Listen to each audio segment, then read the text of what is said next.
Catherine Bernardo unseen moment sa Bangkok, Thailand noong New Year celebration. Halina't panoorin natin ang buong detalye.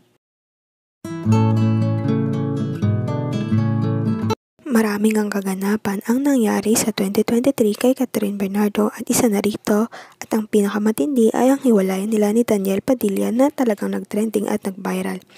Kaya sa lahat ng nangyayari ay di pa rin naman nakalimutan ni Catherine na enjoy ang buhay at tinapos ang taon kasama ang pamilya sa Bangkok, Thailand.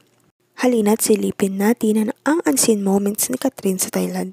Meron ngang isang fan na isang OFW ang nagpa-picture kay Catherine. Nagkita rin sa Thailand si Raymond Francisco at Catherine habang nasa mall sila at pumibili ng pagkain.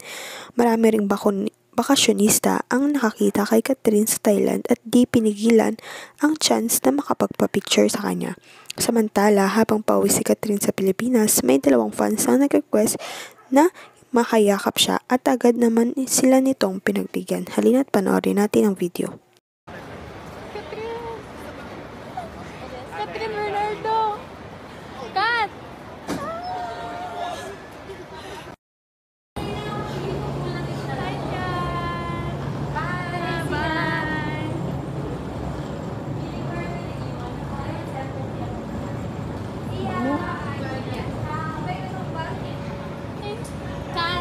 Can I hug you?